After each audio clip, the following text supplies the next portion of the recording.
न कर्मणाम अनारंभान नैष्कर्म्यम पुरुषाश्नुते न च संन्यसनादेव सिद्धीम समधी गच्छती. हे खूप छान सांगितलंय त्यांनी की कर्म न आरंभ करता, अनारंभात म्हणजे आरंभ न करता पुरुषाला नैष्कर्म्य प्राप्त होत नाही. नैष्कर्म्य याचा अर्थ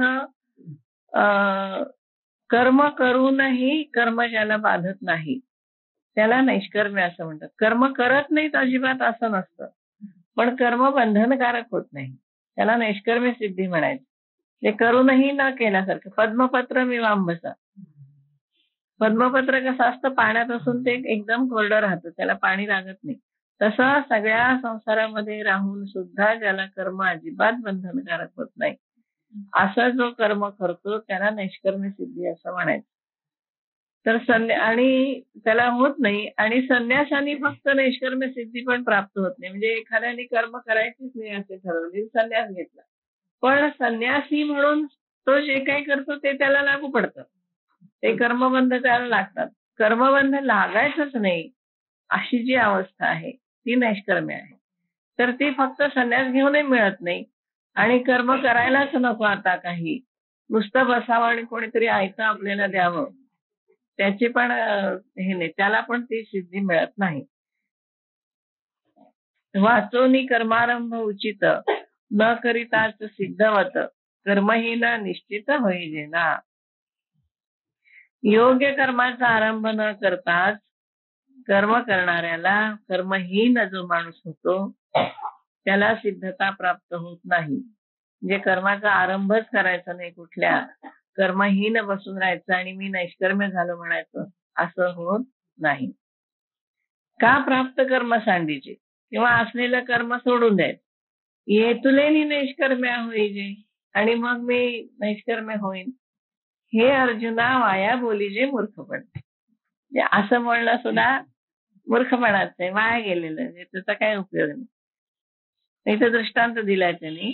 सांगे पहिलं तिरा जावे ऐसे व्यसन का जेथ पावे तेथ नावे ते तेजावे केघडे केवी.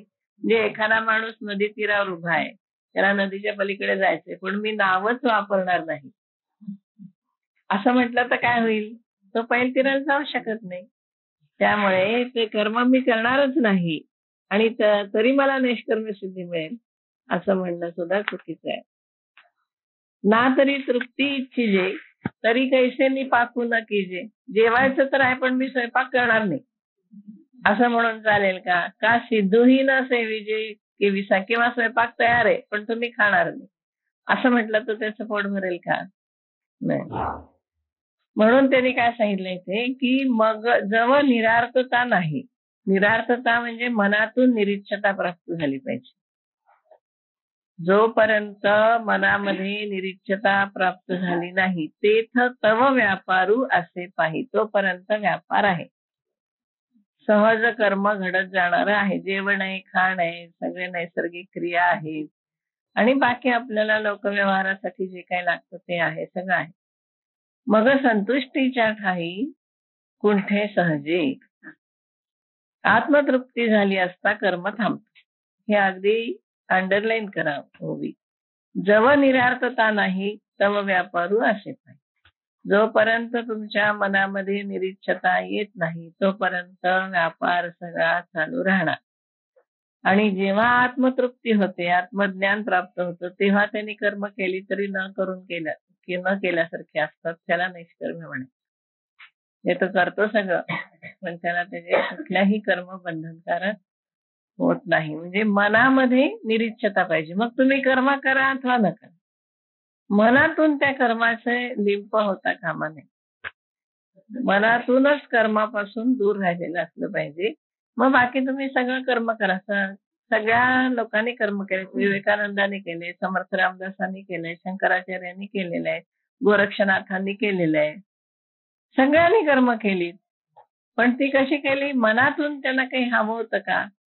की मला हे पाहिजे, मला प्रसिद्धी पाहिजे, मला पैसा पाहिजे, मला अमुक झालं पाहिजे, असं काहीच नव्हतं. केवळ लोककल्याणार्थ त्यांनी काम केली. ते सुद्धा मला म्हणावं त्यांनी की मी कर्म केली लोककल्याणासाठी, असा सुद्धा त्यांचा हेतू नव्हता.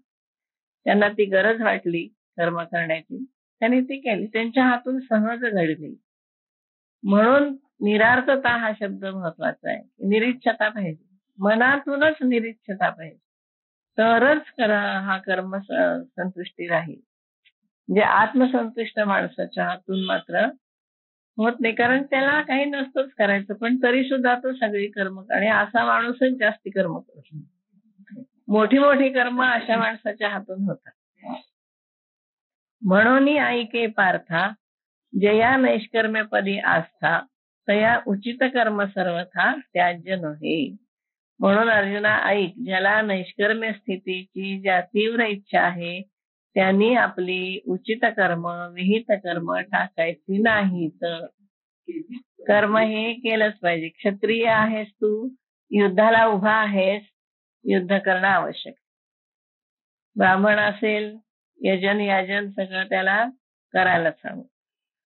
काल आपण बघितलं देवी भागवतामध्ये की वर्णाश्रम धर्माप्रमाणे आपापली कर्म सगळ्यांनी करणं अत्यंत आवश्यक आहे. नाही केली तर दोष आहे, केली तर त्याला काही रिवॉर्ड आहे असं नाही, पण करून त्याला निष्कर्मता प्राप्त होते हळूहळू. तसं न कर्म करणाऱ्याला काहीच नाही प्राप्त होत, तो आळशी राहतो. कोण जेवायला देणार सांगा? काहीच, मला स्वयंपाकही करायचा नाही का, तर मला बंधन लागेल आणि काहीच मी करणार नाही असं म्हटलं तर त्याला 2 वेळा जेवायला तरी पाहिजे, भिक्षा तरी मागायला पाहिजे, काहीतरी कर्म करावंच लागेल ना, त्याशिवाय कसं होईल? कुठलंच काम होत नाही. नुसतं त्या माणसाला असं कोण पोसेल? असं कोणी पोसत नाही.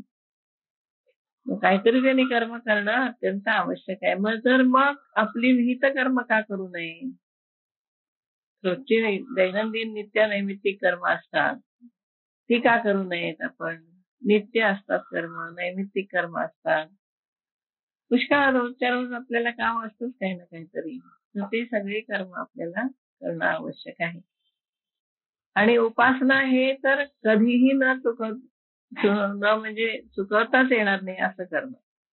उपासना हे सुद्धा कर्मच आहे, पण ते कधीही चुकवायचं नाही. उपासना नित्य नेमाने निष्ठेने शेवटपर्यंत करावी लागते. सिद्धी मिळाली तरी उपासना करावी लागते, कारण उपासना हे साध्य जसं आहे तसं सिद्ध सुद्धा आहे आणि साध्य सुद्धा आहे, दोन्ही आहे. उपासनेने सिद्धी मिळाल्यानंतर उपासना थांबवली असं नाही करता येत, ती करतच राहावी लागते शेवटपर्यंत, ती कधीही थांबवायची नाही. जसं संध्येचा लोप नाहीये, संन्यासी माणसाला सुद्धा संध्या करावी लागते, संध्येचा लोप कधी होत नाही, तसं आपली उपासना सुद्धा तिचा पण लोप कधी होता कामा नये. आपली उपासना नित्य नैमित्तिक जी काय असेल ती आपण नैमित्तिक म्हणजे आपण समजा पौर्णिमेला काही करत असू वेगळी, काय अष्टमीला आपण देवीचं काही करत असू वेगळं, तर ती नैमित्तिक झाली. किंवा कधी यज्ञ केले, काय केलं, पण बाकी रोजचं देवाची पूजा आणि रोजचे जे काय असतं ते नित्य पूजा असते, नित्य उपासना असते. तेव्हा नित्य उपासना व्हायला पाहिजे, नैमित्तिक उपासना व्हायला पाहिजे.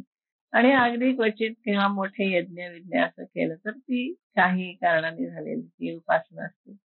पण उपासना तसंच आहे, कर्मासारखंच आहे, ते कधी सोडायचं नाही. तसं जोपर्यंत निरार्थता नाही तोपर्यंत व्यापार हा सगळा असणारच आहे. पण आत्मस्थिती प्राप्त होईपर्यंत आपण जाणीवपूर्वक कर्म करायला पाहिजे, नंतर सहज होऊन जातं. मग त्याला काही लागत नाही, मी कर्म करतो असंही त्याला वाटत नाही, आणि एखादं नाही झालं तरी त्याचं काही बिघडत नाही, तो स्थितप्रज्ञ होतो. म्हणून ज्याला नैष्कर्म्यपद हवं आहे त्यांनी उचित कर्म हे केलंच पाहिजे. आणि आपुला लिया साडे, आपा दिले हे मांडे, की तेजिले कर्म सांडे, ऐसे आहे. याचा त्यांनी प्रश्न विचारलाय की ज्याला नैष्कर्म्य पाहिजे त्याने तर आपली कर्म योग्य टाकणं योग्यच नाही, पण आपल्या इच्छेप्रमाणे कर्माचा स्वीकार केला असता ते घडते, आणि कर्म सोडल्याने कर्माचा त्याग होतो, असं आहे का? असं आहे का असा प्रश्न ते विचारतात. काय प्रश्न विचारतात की आपल्या इच्छेप्रमाणे कर्माचा स्वीकार केला की ते घडलं, आणि आपल्याला नको आहे म्हणून ते कर्म आपण सोडून दिलं आणि कर्माचा त्याग झाला, असं घडतं का? नाही. आपल्याला हवं ते कर्म आपल्याला करता येतं का?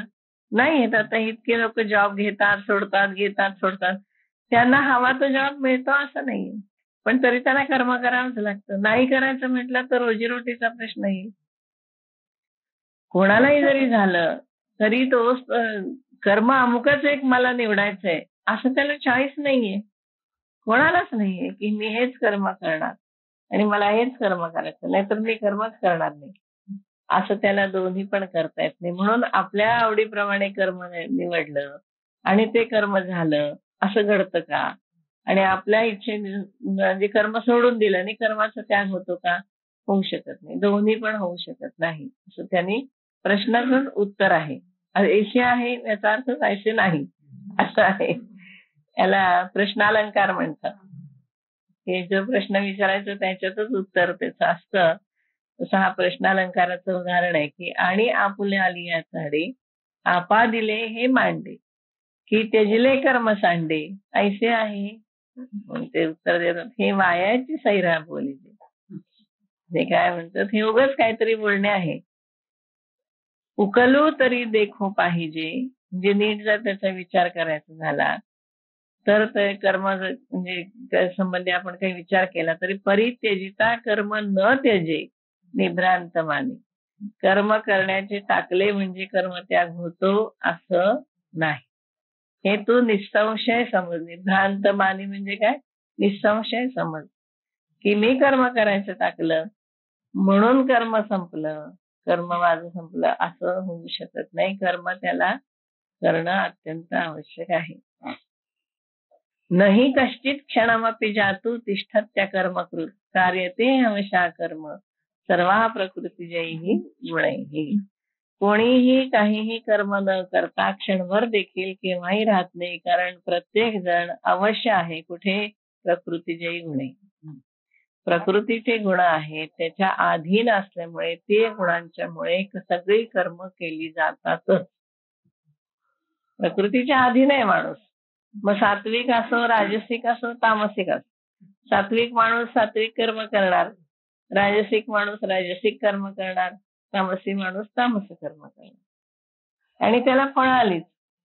सात्विक माणसाला सात्विक फळ मिळेल, राजसिक माणसाला रजोगुणाचं फळ मिळेल, तमोगुणाच्या माणसाला तमोगुणाचं फळ मिळेल.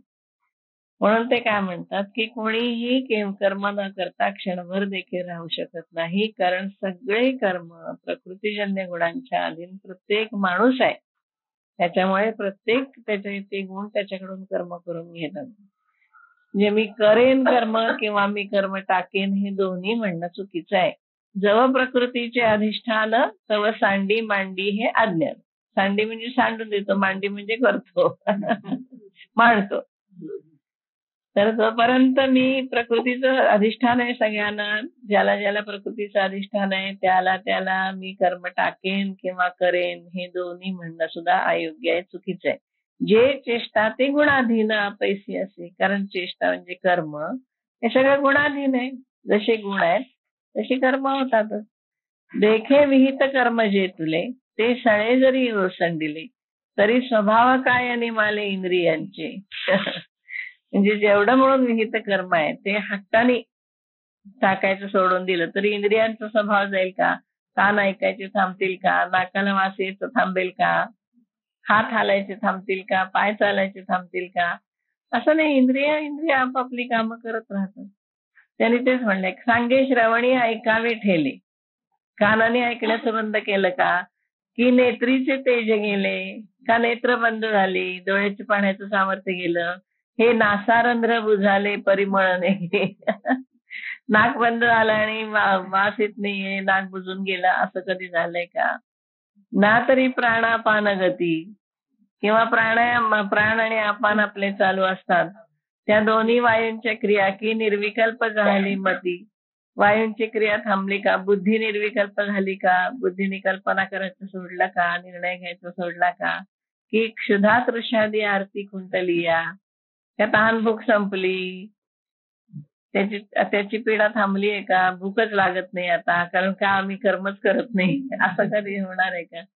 संन्यासी जरी झाला तरी त्याला 12 वाजता भिक्षेला बाहेर पडावंच लागतं. त्यामुळे गृहस्थ असणं संसारामध्ये अत्यंत आवश्यक आहे. हे स्वप्नावबोधू ठेले किंवा जागृती आणि स्वप्न या अवस्था थांबल्या का? की चरण चालो विसरले, का पाय चालायचं विसरले, हे असो काय निमाले जन्म मृत्यू. एवढंही थोडा जन्म मृत्यू संपले का? जन्म आणि मरण संपलं का? कर्मच करायचं सोडलं म्हणून. हे न ठकेची जरी काही, हे जर काही राहत नाही तरी सांडिले ते काही, म्हणून कर्म त्यागू नाही प्रकृती म्हणता. मग हे जर काही राहत नाही, मग त्याग कसला आलाय? त्याग कसला केला मग? सगळी कर्म आपोआप होतात प्रकृतीच्या गुणांच्या नुसार, इंद्रियांच्या आपापल्या विषयांच्या नुसार सगळी कर्म ही होत असतातच. त्यामुळे जर काही राहत नाही तर मग त्याग कसला केला? म्हणून शरीराच्या प्रकृती म्हणता म्हणजे शरीराच्या अधीन जे आश्रयाने राहतात त्यांना कर्मत्याग कधीही घडत नाही. त्यामुळे कोणी जर म्हणत असेल मी निष्काम कर्म करतो तर ते चुकीचं आहे. निष्काम कर्म करणारा माणूस कधीही सांगणार नाही. ते कर्म निष्काम आपोआप होत असतं, ते करायचं नसतं. सहजगत्या प्रकृतीला अनुसरून जी होतात ती होतात. त्याला आपण करतोय म्हणायचं नाही आणि त्याला आपण नाही केली असेही म्हणायचं नाही. सहजगत्या होत असत. जसं कानाला सहज ऐकायला येतं, आपण काही मुद्दाम ऐकत नाही. हात आपले सहज हालचाल करतात, आपण काही मुद्दाम दरवेळेला हालचाल करतो असं नाही. आता डास आला, माशी आली की पटकन आपण असं करतो. तर सहज घडणारी कर्म आहे, ती मुद्दाम मी केली असं होत नाही. कर्म पराधीनपणे निपजत असे प्रकृती गुणे, येरी घरी मोकली अंतःकरणे वाहिजे वाया. कर्म कसं आहे? पराधीन आहे, शरीरातल्या सत्वादी गुणांच्यावरती अवलंबून आहे. आणि म्हणून एखाद्याने कर्म करीन किंवा टाकीन असा अंतःकरणामध्ये जर धरला, अभिमान बाळगला तर तो व्यर्थ आहे. कोणीही असं म्हणू शकत नाही की मी कर्म करायचं थांबवलंय किंवा मी आता निष्काम कर्म करतोय किंवा मी आता कर्म माझ्या अगदी कर्म सगळं अधीन आहे. यातलं काहीही खरं नाही. प्रकृतीच्या अधीन सगळे, गुणाच्या अधीन कर्म असल्यामुळे ज्याच्या त्याच्याकडून आपापल्या गुणाप्रमाणे कर्म हे सहज होत राहत. देखे रथी आरूढीजे, मग निश्चळा बैसीजे, तरी चळा होऊन हिंदीजे परतंत्र. मग दृष्टांत त्यांनी दिला असा की रथावर स्वार होऊन जरी स्वस्थ बसला तरी तेथे बसणारा रथाच्या अधीन आहे, त्यामुळे रथाच्या हालचालीप्रमाणे त्याचा प्रवास घडतो. रथात आपण निवांतच बसतो की नाही, मी काय प्रवास करत नाही असं म्हणलं तरी रथ चालला की गाडीमध्ये बसलाय, गाडी चालतीये, मी चालत नाही असं म्हणून उपयोग आहे का? काही नाही, आपला प्रवास घडतच असतो. असं परतंत्र असतो आपण. का उचलिले वायू वशे, चळे शुष्कपत्र जैसे, किंवा वायूच्या झपाट्यात सापडून उंच उडालेलं पान आपण हालचाल करत नाही, पण त्याची हालचाल होतच असते, आकाशात इकडे तिकडे फिरत असते.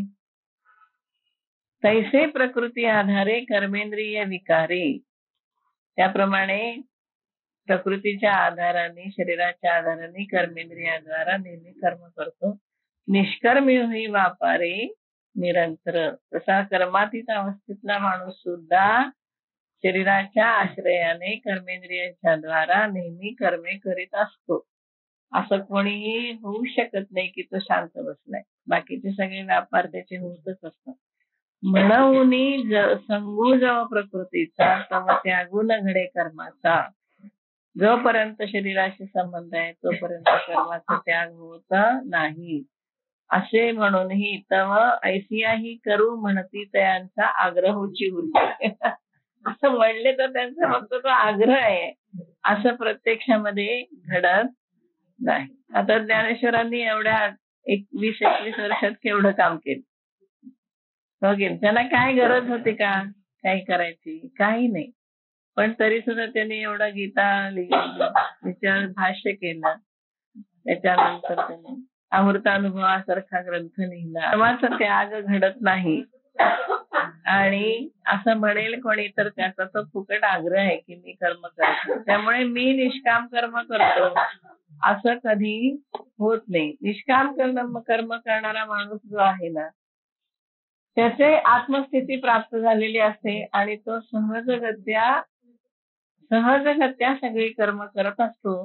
त्याला त्या कर्म करण्यासाठी कसलेही कष्ट घ्यावे लागत नाही.